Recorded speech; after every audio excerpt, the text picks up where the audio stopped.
Hello friend, आप कैसे हैं? उम्मीद है आप सब अच्छे होंगे। आज के इस वीडियो में बात करेंगे सोलर सिस्टम के बारे में और समझेंगे कि कितने प्रकार के सोलर सिस्टम होते हैं। दोस्तों, सोलर सिस्टम की टाइप्स की बात करें तो 4 प्रकार के सोलर सिस्टम होते हैं।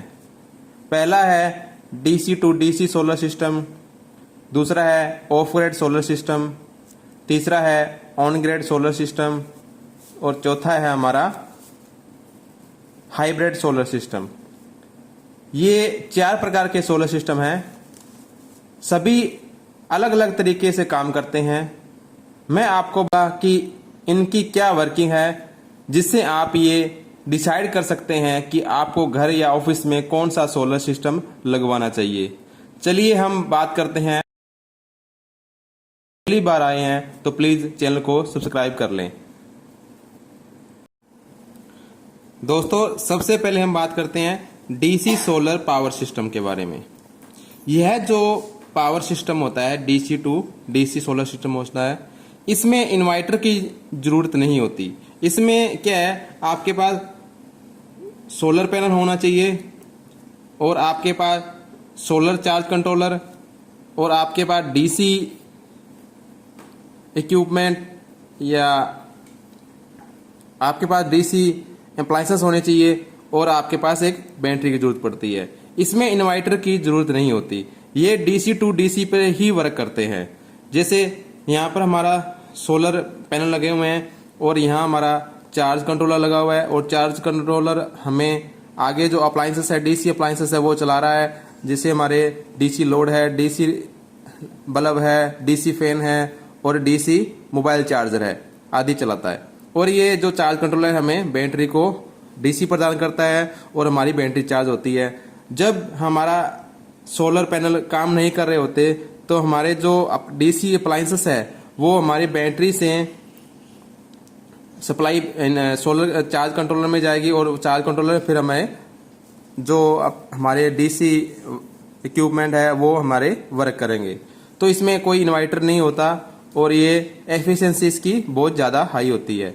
एफिशिएंसी में बात करें तो मान ये जो हमारी जो बैटरी है 100 एच की बैटरी है और एक 12 वोल्ट में होती है। 12 वोल्ट में डीसी बैटरी है, क्यों जितनी बैटरी है वो सारी डीसी भी वर्क करती है। तो हमारे पास क्या यहाँ लैंप लगा हुआ है। लैंप की जो एम्पेयर है वो क्या है, 2 एम्पेयर है। तो ये एफिशिएंसी का मतलब होता है भी जब तक इसमें 100 एच हमारे जो करंट है, जब इसको हम किसी लैंप को चलाएंगे 2 एम्पेयर से, तो ये क्या है हमारा जो है 50 घंटे हमारा जो लैंप है चलता रहेगा। और ये एफिशिएंसी इसलिए ज़्यादा है ताकि उसमें क्या होता है, उसमें हमारा लॉसेस ज़्यादा हो जाते हैं। जब हमारा इन्वर्टर जो है और बैटरी से जब सप्लाई लेता है 12 वोल्टेज और उसको 230 वोल्टेज करता है तो हमारे कुछ लॉसेस हो जाते हैं और हमारी जो 30% जो बैटरी में सेविंग होती है, सेविंग हो रह जाती है और उसको वो यूज़ नहीं कर पाता। जो हमारा इन्वर्टर है वो 30% जो बैटरी में स्टोरेज है उसको यूज़ नहीं कर पाता। और डीसी टू डीसी सिस्टम में क्या होता है, हमारी जो बैटरी में 30% स्टोरेज है तो भी हमारे जो इक्विपमेंट है वो स्मूथली चलते रहते हैं। जो डीसी पर डीसी वर्क करते हैं वो स्मूथली चलते हैं। तो मान लीजिए मैं आपको बताता हूँ, यहाँ पर हमें लगाया हुआ है, ये हमारे लगा हुआ है 200 वाट के सोलर पैनल लगे हुए हैं और हम जब यहाँ पर लोड चला रहे हैं, हम लोड चला रहे हैं 100 वाट डीसी लोड चला रहे हैं, तो हमारे क्या है जो बैटरी में 100 वाट हमारे जो है बैटरी में स्टोर होते रहते हैं। यहाँ से सोलर पैनल से हमारे 200 वाट लोड जो हमारी करंट दे रहा है हमें, और हमें क्या है इसमें सोलर पैनल लगे होते हैं, सोलर चार्ज कंट्रोल लगा होता है और बैटरी लगी होती है और डीसी जो अप्लायंसेस है जितने भी वो लगाए जाते हैं। तो ये डीसी पे डीसी टू डीसी पर ही वर्क करता है। हेलो दोस्तों, दूसरा है हमारा ऑफ ग्रिड सोलर सिस्टम। तो सबसे पहले हमें इसके लिए ऑफ ग्रिड सोलर सिस्टम के लिए सबसे पहले हमें सोलर पैनल चाहिए, उसके बाद हमारा इन्वर्टर हमें जरूरत पड़ती है इसकी, उसके बाद बैटरी की जरूरत पड़ती है। तो ये सोलर पैनल आ गया, ये हमारा इन्वर्टर आ गया और ये है हमारी बैटरी जा चुकी है। सबसे पहले आपको बता दें जो हमारा इन्वर्टर है वो कैसे काम करता है। इन्वर्टर में दो फंक्शन होते हैं, एक तो एसी सप्लाई को डीसी में बदलना, दूसरा है डीसी सप्लाई को एसी में बदलना। ये जो हमारा इन्वर्टर है, जो ऑफ ग्रिड इन्वर्टर है, दो तरह के काम करता है। एसी सप्लाई को डीसी में बदलना और डीसी सप्लाई को एसी में बदलना। जब ये बैटरी को चार्ज करता है, जब एसी सप्लाई को डीसी में बदलकर बैटरी में चार्ज करता है, जब हमारे घर के जो अप्लायंसेस चलाने हैं वो एसी में चलाने हैं, तो हमारा डीसी जो बैटरी सप्लाई लेकर हमें वो आउटपुट में हमें एसी देता है। तो मैं आपको समझाता हूँ ये आगे कैसे काम करता है। हमारे पास 1000 वाट के सोलर पैनल है, हमारे पास 1000 वाट के सोलर पैनल है और यहाँ पर जो लोड है, घर का लोड है मेरा 500 वाट। 500 वाट मेरा लोड है। तो ये क्या करेगा, ये स्मूथली दिन में रन करवाएगा।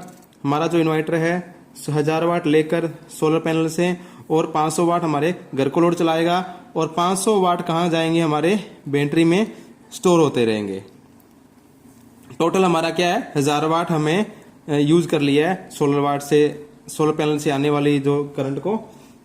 अब क्या करता है, जब हमारा ये यहाँ पर क्या होता है, जब दिन के समय, इतना तो आपको समझ में आ ही गया होगा, 1000 वाट का हमें सोलर पैनल आउटपुट में करंट दे रहा है और हमें जो 500 वाट लोड है हमारा चल रहा है और 500 वाट हमारी बैटरी में स्टोर रह रही है और ये दिन के समय में ऐसे काम करता रहता है। और ये जब ये सोलर सिस्टम से सप्लाई ले रहा है, तब हमारी जो ग्रिड की सप्लाई है वो बंद होती है, यहाँ से सप्लाई वो नहीं लेता जो मेन ग्रिड की सप्लाई है। अब क्या है, जब यहाँ हमारा 1000 वाट ये सोलर सिस्टम पे जनरेट कर रहा है और यहाँ क्या हो गया, 1500 वाट लोड हो गया। घर का लोड मैंने क्या कर दिया, 1500 वाट कर दिया। तो ये क्या है, क्या करेगा, 1000 वाट यहां से ले रहा है, 500 वाट पहले तो इसके अंदर बैटरी अंदर स्टोर हो रहे थे, अब क्या हो गया, वो 500 वाट ये डीसी सप्लाई से एसी में बदलकर ये 1500 वाट को रन करने लगा है। पहले क्या करेगा, सोलर पैनल पे चलाएगा, फिर बैटरी पे चलाएगा। बैटरी में 70% जब स्टोरेज रह जाएगी तो इस इन्वर्टर को पता चल जाएगा कि हमारी 70% स्टोरेज रह चुकी है। तो फिर क्या है, वो यहाँ से बंद कर और मेन सप्लाई को ऑन कर देगा और 500 वाट यहाँ से लेना शुरू कर देगा। इसका ऑफ ग्रिड सोलर इन्वर्टर होते हैं, वो ज्यादा से ज्यादा जो सप्लाई है वो सोलर पैनल से ही लेते हैं, सोलर पैनल से लेते हैं, फिर उसके बाद बैटरी से लेते हैं, उसके बाद थर्ड ऑप्शन होता है ग्रिड से, वो पावर ग्रिड से वो सप्लाई लेते हैं। तो ये दिन के समय में हो गया। और रात के समय में क्या होता है, यहाँ से लाइट बंद हो चुकी है, उसके बाद जो हमारा 1500 वाट जो लोड चलेगा वो हमारे पावर ग्रिड से ही चलेगा, वो पावर ग्रिड से ही चलता रहेगा और हमारे जो अप्लायंसेस है वो चलते रहेंगे। अब क्या है, पावर ग्रिड भी बंद हो गया हमारा और सोलर पैनल भी काम करने बंद हो गए हैं। तो वो क्या करेगा, जो घर का लोड है वो बैटरी पे जो स्टोरेज होती है उस पे वो रन कराएगा। जितनी हमारी बैकअप होता है, एक बैटरी लगाई है तो उस हिसाब से लेगा, 2 बैटरी लगाई है तो उस हिसाब से हमारा बैकअप मिलेगा और हमारा जो घर का लोड है वो स्मूथली चलता रहेगा। तो इसको बोलते हैं ऑफ ग्रिड इन्वर्टर बोलते हैं, जो हमें उसमें सोलर पैनल और इन्वर्टर और बैटरी की जरूरत पड़ती है। ये हमारा है ऑफ ग्रिड सोलर सिस्टम। तो ये बहुत बेस्ट है। इसकी एडवांटेज यही है भी, हमें बैटरी से बैकअप मिल जाता है। जब ग्रिड से सप्लाई नहीं होती, ग्रिड के पास सप्लाई नहीं होती है और हमारे जो सोलर पैनल भी काम नहीं कर रहे होते हैं, उस टाइम में क्या होता है, हमें बैटरी से सप्लाई मिल जाती है। तो ये एक एडवांटेज है, इसका एक लाभ है। हानि ये इसकी क्या है, हानि इसकी ये है, आपको बता दें, मान लीजिए यहां पर आपके 1000 वाट ये जनरेट कर रहा है, आपका जो घर का लोड है वो कितना है, 500 वाट है और आपकी बैटरी फुल चार्ज हो चुकी है। आपकी बैटरी है क्या है, फुल चार्ज हो चुकी है। यहाँ कितना आ रहा था, हमें कितना मिल रहा है 1000 वाट। घर में कितना हमारे अप्लायंसेस कितने वाट के चल रहे हैं, 500 वाट के। वो 500 वाटेज कहाँ गई, क्योंकि वो बैटरी में तो बैटरी फुल चार्ज है, तो वो 500 जो वाट होती है वो हमारी जो वेस्टेज में चली जाती है, वेस्टेज में चली जाती है। बैटरी फुल चार्ज होने के बाद दोबारा और चार्ज नहीं होती, ओवर चार्ज नहीं होती है, क्योंकि ये जो इन्वर्टर है वो ओवर चार्ज नहीं होने देता है। तो ये इसकी हानि होती है कि आप हमारे पास 1000 वाट करंट सप्लाई आ रही है और 500 वाट यूज कर रहे हैं, 500 वाट हमें वेस्टेज चले जाते हैं। तो इस तरह ये इसकी हानि है ऑफ ग्रिड की। नेक्स्ट है हमारा ऑन ग्रिड सिस्टम। ये हमारा है on grid solar system. On grid solar system, इसमें क्या होता है, इसमें हमारे पास सबसे पहले जो है रिक्वायरमेंट होती है सोलर पैनल की होती है। यही सोलर पैनल है, फिर इन्वर्टर की जरूरत पड़ती है, फिर नेट मीटरिंग की जरूरत पड़ती है। तो इसमें क्या है, बैटरी की जरूरत नहीं पड़ती। तो इसमें 3 चीजें जरूरी है, सोलर पैनल होना चाहिए, इन्वर्टर होना चाहिए और नेट मीटर होना चाहिए। अब ये काम कैसे करता है, जो हमारा ऑन ग्रिड सोलर इन्वर्टर है, इसका काम होता है डीसी टू एसी में बदलना। ये एसी को डीसी में नहीं बदलता है, जो ये इन्वर्टर है हमारा, ये डीसी को एसी में बदलता है और एसी को डीसी में नहीं बदलता है। मेन काम क्या करता है, मेन काम ये इसका है, मान लीजिए आपके पास यहां पर 1000 वाट सोलर पैनल है, यहां पर 1000 वाट सोलर पैनल है। इन्वर्टर क्या कर रहा है, डीसी सप्लाई, जो सोलर पैनल से डीसी सप्लाई आने वाली डीसी सप्लाई को एसी में बदल देता है, एसी करंट में बदल देता है। यहां हमारा जो लोड है, यहां क्या लोड है हमारा 500 वाट घर का लोड है। अब ये क्या हो गया, यहां 1000 वाट जनरेट हो रहे हैं और हमारा जो लोड है, जो अप्लायंसेस है एसी के, वो 500 वाट के है। बाकी 500 वाट कहां चले जाएंगे, 500 वाट जो है हमारे नेट मीटरिंग के होते हुए हमारे ग्रिड में चले जाते हैं, पावर ग्रिड में चले जाते हैं। इसका मेन काम क्या है, 1000 वाट से जनरेट कर रहा है और 500 वाट रन कर रहा है, हमारे घर के लोड रन कर रहा है, और 500 वाट एक्स्ट्रा है हमारे पास, वो क्या है, नेट मीटरिंग के द्वारा होते हुए ग्रिड में चले जाते हैं। और यहाँ इसके अंदर रिवर्स और फॉरवर्ड वाइज काउंटिंग होती है, इसके अंदर भी कितना हमें सप्लाई ग्रिड को दी है और कितना हमें ग्रिड से सप्लाई ली है। तो इस ये हमारा जो नेट मीटर है ये काउंट करता रहता है। अब क्या हो गया, इसमें 1000 वाट थे, यहाँ क्या हो गया, हमारा घर का लोड हो गया 1500 वाट। पहले 500 वाट था, अब क्या हो गया, हमारा घर का लोड हो गया 1500 वाट हो गया है। 1500 वाट होने के बाद ये सोलर सिस्टम हमारा कितना जनरेट कर रहा है, 1000 वाट जनरेट कर रहा है। घर का लोड हो गया हमारा 1500 वाट, या ऑफिस का लोड हो गया हमारा 1500 वाट। बाकी 500 वाट क्या है, ग्रिड से लेता है, वो ग्रिड से लेता है, इस तरफ है ग्रिड से सप्लाई, इस तरह यहाँ सप्लाई होते हुए नेट मीटरिंग के द्वारा हमारे ये इसमें आ जाएगी। तो 1000 वाट यहाँ से ले लिया और 500 वाट यहाँ से ले लिया, तो 1500 वाट पूरे कर देता है इसे।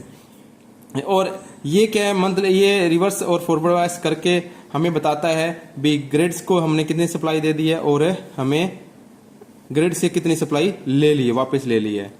तो इसका एडवांटेज ये है भी इसकी जो कॉस्टिंग है वो बहुत कम पड़ती है उसके मुकाबले, क्योंकि इसमें बैटरी नहीं होती है। इसकी मेंटेनेंस बहुत कम होती है। इसकी डिसएडवांटेज ये है भी ये बैकअप नहीं होता, इसमें बैकअप नहीं होता है। और ये जब हमारा ग्रिड में सप्लाई नहीं होती है, जब हमारे जो बिजली बोर्ड में सप्लाई नहीं होती है, तो हमारा ये जो सोलर सिस्टम ही बंद, सारा घर में सप्लाई को ही बंद कर देता है। इसकी ये डिसएडवांटेज यही है भी जब आपकी ग्रिड से सप्लाई नहीं है आपके पास, तो वो घर में भी आपकी सप्लाई उस टाइम नहीं रहती है।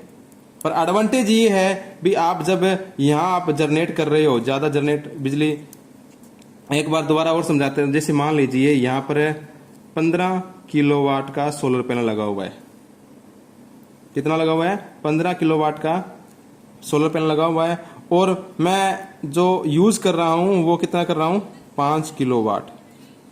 कितना यूज कर रहा हूं, 5 किलोवाट यूज कर रहा हूं। बाकी का जो 10 किलोवाट है वो कहां जा रहे हैं, वो मेरे नेट मीटरिंग के द्वारा होते हुए 10 किलोवाट मेरे ग्रिड में जा रहे हैं।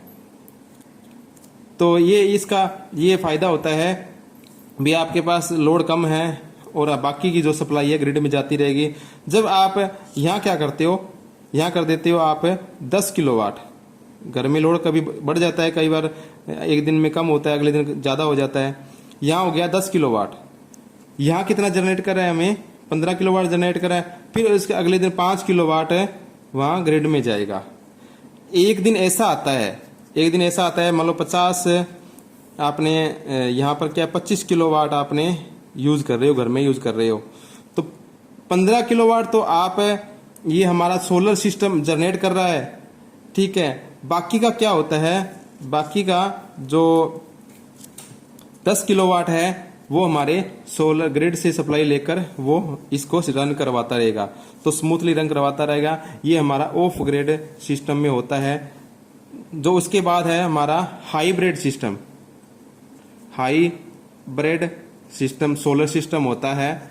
वो कैसे काम करता है हाइब्रिड सोलर सिस्टम, ये तो ऑन ग्रिड सिस्टम हो गया। हाइब्रिड जो सोलर सिस्टम होता है वो ऑन ग्रिड और ऑफ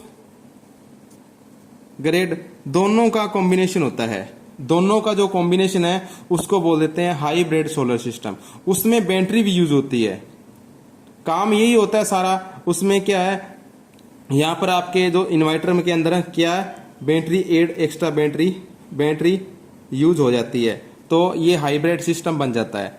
तो काम वही होता है, सारे सोलर सिस्टम का वही काम होता है, नेट मीटरिंग का वही काम होता है। नेट मीटरिंग का काम होता है भी उसको सप्लाई को इन और आउट को सप्लाई को काउंटिंग करना, कितने यूनिट हमने यूज किए हैं और कितने यूनिट हमारे ग्रिड में सप्लाई दी है। उसमें इन्वर्टर हमारे यहाँ चेंज हो जाता है। पहले हमें डीसी टू एसी का इन्वर्टर लगा हुआ था। जब हमारी हाइब्रिड होता है, हाइब्रिड में क्या होता है, उसमें एसी सप्लाई को डीसी बदलना और डीसी सप्लाई को एसी बदलना, तभी तो बैटरी हमारी चार्ज होगी, तो बैकअप भी मिल जाता है। तो तीनों फीचर हमें ऑन ग्रिड और ऑफ ग्रिड के जो दोनों फीचर हैं वो हमें हाइब्रिड के अंदर मिल जाते हैं। तो जो हमारा जो अब मैं आपको एक और बता देता हूँ, डीसी टू डीसी सिस्टम होता है वो लोग 5% यूज कर रहे हैं। ऑफ ग्रिड जो सिस्टम है वो 80% जो है पब्लिक यूज कर रही है। ऑन ग्रिड जो सिस्टम है वो 10% यूज कर रहे हैं। जो हाइब्रिड सिस्टम है सबसे बेस्ट ही है, वो 5% से 8% तक लोग मतलब इंडस्ट्रियों में या बड़ी बड़ी इंडस्ट्रियों में यूज कर रहे हैं। तो ये परसेंटेज है हमारी भी कौन कितना यूज कर रहा है। अब आपको समझ में आ ही गया होगा भी हमें कौन सा सोलर सिस्टम लगवाना चाहिए। तो आप मेरे इस वीडियो को लाइक और शेयर जरूर करना ताकि मैं आपके लिए नई से नई वीडियो लेकर आ सकूं।